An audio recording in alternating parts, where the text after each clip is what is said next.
नमस्कार किसान साथियों, इंडियन टेक्निकल फार्मिंग चैनल में आज आपका स्वागत है, जहां पर बात होती है केवल और केवल किसान की। मेरा नाम दलबीर है और मेरे इस यूट्यूब चैनल में आपका स्वागत है। मेरे इस यूट्यूब चैनल का नाम इंडियन टेक्निकल फार्मिंग है और आज मैं आपके लिए खेती से जुड़ी एक नई वीडियो लेकर आया हूं। इस वीडियो में आज मैं आपको बताता हूं कपास की वैज्ञानिक खेती कब और कैसे करें, जिससे कि हमें फसल की अच्छी पैदावार व अच्छी इनकम प्राप्त हो। और कपास की बिजाई के समय कौन कौन सी सावधानी रखें, जिससे कि बीज का अंकुरण 100% तक हो, जिससे कि हमें कम खर्च व कम समय में ज़्यादा से ज़्यादा फसल की पैदावार प्राप्त हो, जिससे कि हमें एक अच्छी इनकम प्राप्त हो। आज हम बात करते हैं कि कपास की वैज्ञानिक खेती करने का उपयुक्त समय कौन सा है। कपास की खेती करने के लिए खेत का चुनाव। कपास की वैज्ञानिक खेती करने के लिए मिट्टी की जांच। कपास की वैज्ञानिक खेती करने के लिए पानी की जांच करवाना क्यों जरूरी है।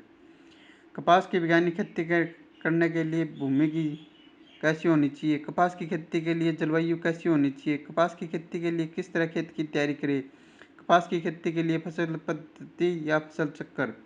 कपास की वैज्ञानिक खेती करने के लिए किस प्रकार के बीज का चुनाव करें। किस कौन कौन सी बीज की उन्नत किस्में हैं। बीज का उपचार किस तरह से करें। बीज की मात्रा कितनी ज़रूरी है। कपास की वैज्ञानिक खेती करने के लिए फसल की बुआई का समय।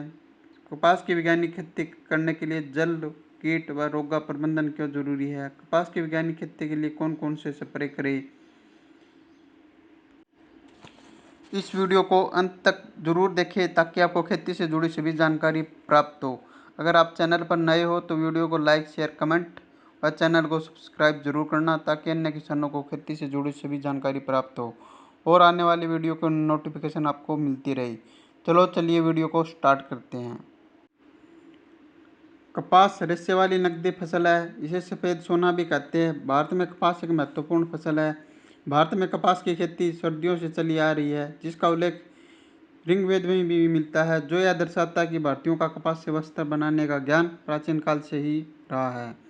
भारत विश्व का दूसरा सबसे बड़ा कपास उत्पादक देश है, जिसे पहले नंबर पर चीन आता है। कपास में एक तरह का फल होता है जो बोल्स कहलाती है। ये चिकने और हरे पीले रंग के होते हैं। फल के अंदर बीज और कपास की रेशा होती है। भारत में कपास की खेती सबसे अधिक महाराष्ट्र, मध्य प्रदेश, गुजरात, आंध्र प्रदेश और राजस्थान में होती है।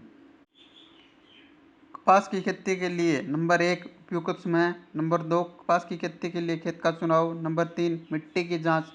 नंबर 4 पानी की जांच। नंबर 5 कपास की खेती के लिए भूमि। नंबर 6 जलवायु। नंबर 7 खेत की तैयारी। नंबर 8 फसल पद्धति या फसल चक्कर। नंबर 9 कपास की खेती के लिए बीज का चुनाव, बीज की उन्नत किस्में, बीज का उपचार व बीज की मात्रा। नंबर 10 फसल की बिजाई या फसल की बुआई। नंबर 11 फसल की बुआई सिंचित तथा असिंचित क्षेत्रों में।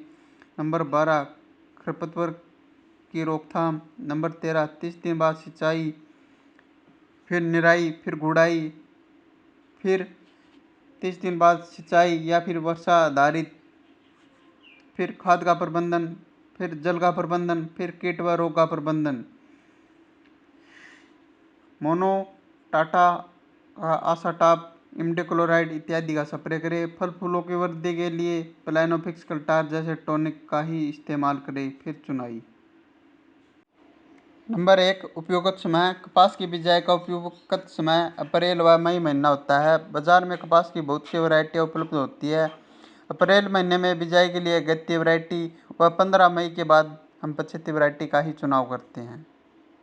नंबर 2 खेत का चुनाव। इसके बाद हम कपास की बिजाई के लिए हम खेत का चुनाव करते हैं। अगर पहले उस खेत में सरसों की बिजाई की थी तो सरसों के फन्नों को रोटावेटर की सहायता से 1-2 बार अच्छी तरह से जुताई कर दे, ताकि सरसों के फन्ने अच्छी तरह से मिट्टी में मिल जाए। फिर आप हैरो की सहायता से 1-2 बार अच्छी तरह से जुताई कर दे। फिर आप लेजर लेवलर की सहायता से खेत को समतल कर दे, ताकि खेत की सिंचाई अच्छी तरीके से हो सके।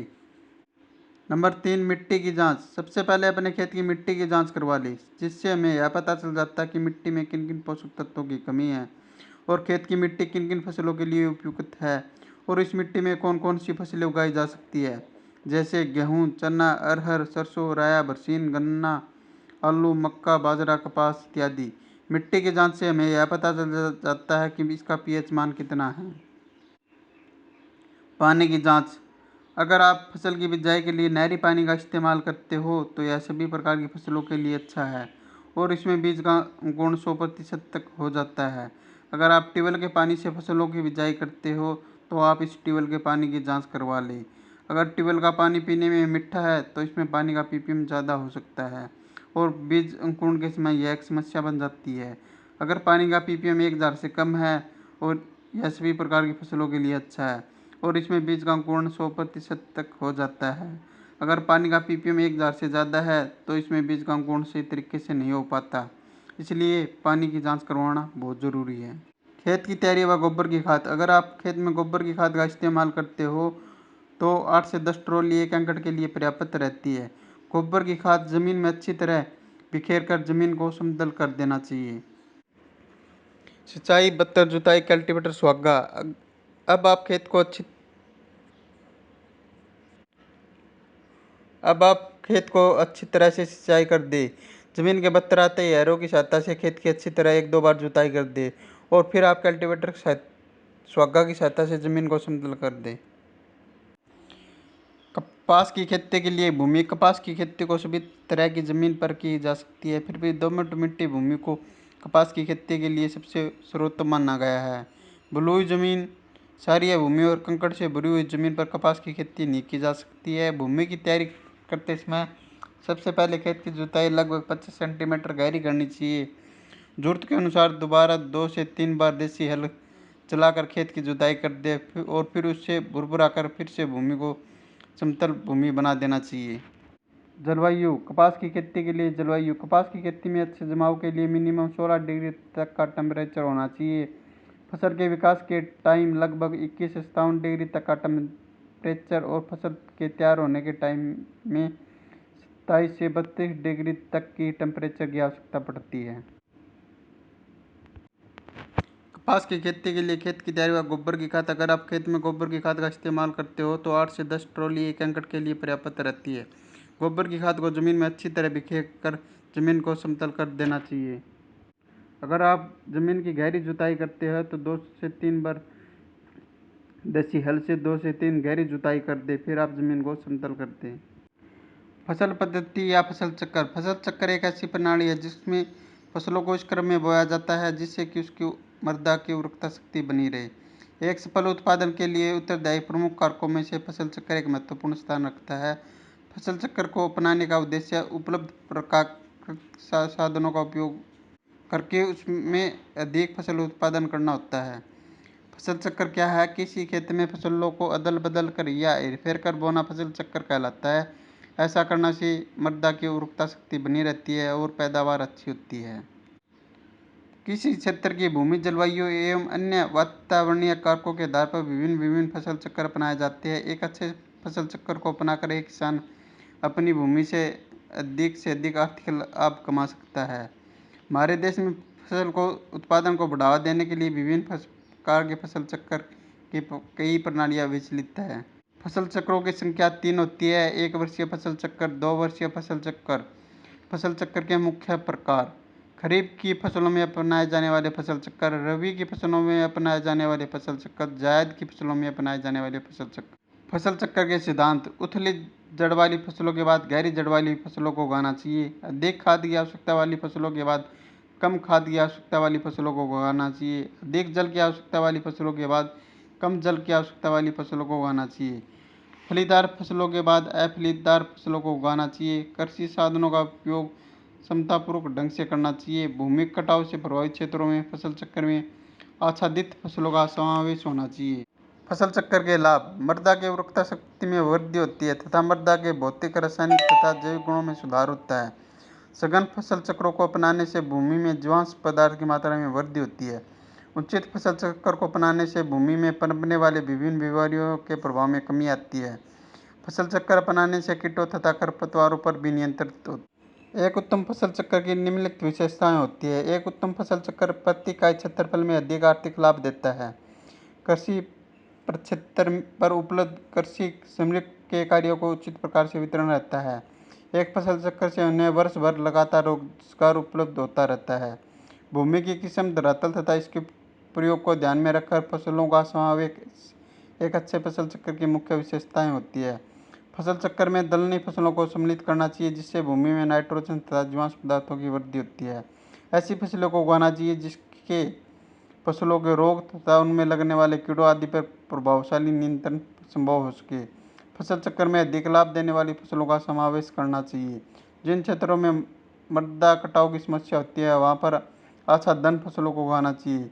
इन फसलों की भूपरीक्षण संबंधी आवश्यकताएं कम से कम होनी चाहिए। कृषि प्रक्षेत्र पर गहरी जड़ वाली तथा उथली जड़ वाली फसलों का समावेश फसल चक्र में करना चाहिए। पशुओं को चारे की आपूर्ति के लिए चारे वाली फसलों को सम्मिलित करना भी आवश्यक होता है। कपास की खेती के लिए बीज का चुनाव, बीज की किस्म या वैरायटी, बीज का उपचार तथा बीज की मात्रा। हमें अपने खेत में फसल की बिजाई करते समय ऐसे बीज का चुनाव करते हैं जो अपने क्षेत्र या एरिया के हिसाब से ठीक हो। बीज का चुनाव करते समय हमें मिट्टी, समय व पानी के अनुसार ही बीज का चुनाव करना होता है, क्योंकि दोमट मिट्टी के लिए अलग, रेतीली ज़मीन के लिए अलग अलग वैरायटियाँ आती है। बीज की वैरायटी, हमें एक ऐसी वैरायटी का चुनाव करना होता है जो हमारे क्षेत्र व ज़मीन व पानी के हिसाब से ज़्यादा उत्पादन देती हो। हमें एक ऐसी कंपनी के बीज का चुनाव करना होता है जो कंपनी सरकार के द्वारा रजिस्टर्ड हो, जैसे राशि, यूएस इत्यादि। बीज खरीदते समय बीज का पक्का बिल अवश्य लेना चाहिए, जिससे कि बीज के डुप्लीकेट होने के चांस कम होते हो। बीज का चुनाव, हम बीमारी की रोकथाम के लिए हम बीज का उपचार करते हैं, जिसे हम FIR भी कहते हैं, जिससे हम फंगिसाइड, इंसेक्टिसाइड व राइजोबियम कल्चर भी कहते हैं। सबसे पहले हम बीज को फंगिसाइड दवाइयों से उपचार करते हैं, जिसे हम फंगस की रोकथाम के लिए करते हैं। फिर हम इंसेक्टिसाइड से उपचार करते हैं, जिसे हम इंसेक्ट की बीमारी की रोकथाम के लिए करते हैं। फिर हम राइजोबियम कल्चर से उपचार करते हैं, जो कि हमारी पैदावार बढ़ाने में मदद करता है। बीज की मात्रा, हम कपास की बिजाई के लिए एक खेत में 2 पैकेट की बिजाई करते हैं। बिजाई, अब आप मशीन की सहायता से खाद व बीज की बुआई एक साथ कर सकते हो। हमें बीज की बिजाई सुबह या शाम के समय ही करनी चाहिए। बिजाई के समय में लाइन से लाइन की दूरी 3 फुट व बीज से बीज की दूरी 1 फुट व बीज की गहराई 8 से 10 सेंटीमीटर रखनी चाहिए। बिजाई के समय बीज गिल्ली मिट्टी में ही डलना चाहिए और इसके ऊपर 5 से 6 सेंटीमीटर जमीन की परत चढ़ जानी चाहिए। फसल की बुआई तथा असिंचित क्षेत्रों में, अगर आप फसल की बिजाई नहरी पानी से करते हो तो इसे हम सिंचित क्षेत्र कहते हैं। अगर आप वर्षाधारित क्षेत्रों में कपास की खेती करते हो तो इसे हम कपास की खेती असिंचित क्षेत्रों में कहते हैं। कपास की खेती सिंचित तथा असिंचित दोनों क्षेत्रों में की जाती है। सिंचित क्षेत्रों में इसका उत्पादन ज़्यादा होता है, असिंचित क्षेत्रों में इसका उत्पादन कम होता है। यह वर्षा पर निर्भर करता है। खरपतवार की रोकथाम, अगर आप खरपतवार की रोकथाम के लिए स्प्रे करते हो तो पेंडामेलिथियान 30% EC का बिजाई के तुरंत बाद छिड़काव कर दे। इससे खरपतवार नहीं उगेगी।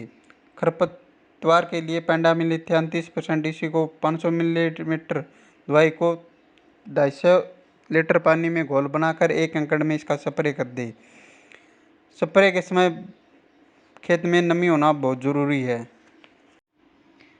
कपास की बिजाई के 30 दिन बाद कपास की फसल सिंचाई के योग्य हो जाती है। अब आप खेत की हल्की सिंचाई कर सकते हो। कपास की बिजाई के 30 दिन बाद खेत में खरपतवार भी उगने शुरू हो जाते हैं। सिंचाई के तुरंत बाद आप खेत की निराई व गुड़ाई कर दें। सिंचाई के बाद जमीन के बत्तर आते ही आप खेत में खाद की बिजाई कर दें। 1 एकड़ के लिए 30 किलो DAP, 20 किलो पोटास व 15 से 20 किलो यूरिया की आप बिजाई कर सकते हो। इसके 30 दिन बाद फिर आप खेत की सिंचाई कर दो, या फिर आप वर्षा हो जाए तो खेत की सिंचाई न करें। जल प्रबंधन, कपास की खेती के लिए जल का प्रबंधन होना भी बहुत ज़रूरी होता है, क्योंकि अगर बारिश ज़्यादा हो जाए तो खेत में पानी इकट्ठा हो जाता है, जिससे खेत में ज़्यादा बीमारी आ सकती है। इसलिए जल का प्रबंधन भी होना बहुत ज़रूरी होता है, क्योंकि कपास की फसल ज़्यादा पानी को नहीं मानती है। कपास की खेती के लिए निराई गुड़ाई, पहली निराई गुड़ाई अंकुरण के 15 से 20 या 20 से 25 दिन के बाद करनी चाहिए। वहीं यदि फसल में सिंचाई की जरूरत पड़ रही है तो हल्की सिंचाई करनी चाहिए। इससे कीट व रोग का असर कम रहता है एवं अच्छी पैदावार होती है। कपास की फसल में लगने वाले प्रमुख कीट। गुलाबी सुंडी। कपास की फसल के लिए अगर कोई सबसे बड़ा दुश्मन कीट है तो वह गुलाबी सुंडी है, जो अपना पूरा जीवन उसके पौधे पर बिताता है। यह कपास के छोटे पौधे, कली व फूल को नुकसान पहुंचाकर फसल को नष्ट कर देता है। इसका प्रकोप हर साल होता है। इसका प्रबंधन। इसके नियंत्रण के लिए कोरोमंडल के कीटनाशक फेंडाल 50% इसी का छिड़काव करें। फेंडाल एक बहुआयामी कीटनाशक है। यह कीड़े पर लंबे समय तक नियंत्रण रखता है। इसके अलावा इसमें तेज तीखी गंध होती है, जो वयस्क कीट को अंडा देने से रोकती है। फेंडाल के बारे में अधिक जानकारी के लिए अपने नज़दीकी डॉक्टर से संपर्क करें।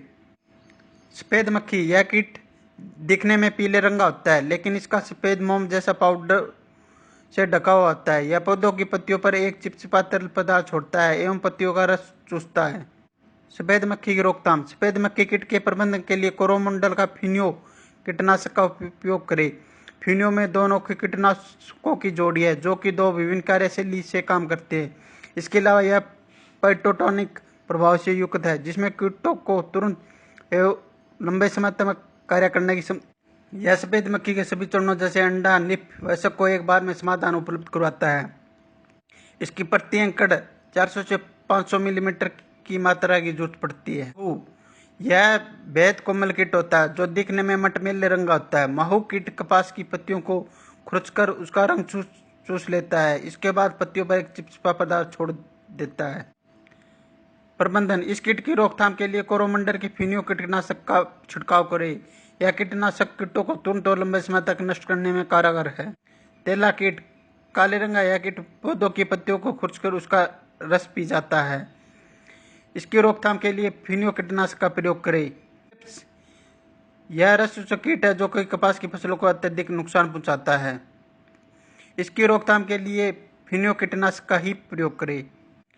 हरा मच्छर। यह दिखने में 5 भुजाएं और पीले रंग का होता है। इस कीट के आंखों के पंखों पर काला धब्बा पाया जाता है, जो कि कपास की शिशु एवं वयस्क अवस्था में पत्तियों का रस चूसता है, जिससे पत्तियां पीली पड़कर सूखने लगती है। प्रबंधन। इस कीट के प्रबंधन के लिए पूरे खेत में प्रति एकड़ 10 पीले प्रपंच लगाना चाहिए। इसके अलावा 5 मिलीमीटर नीम तेल को 1 मिलीमीटर टिनोपोल या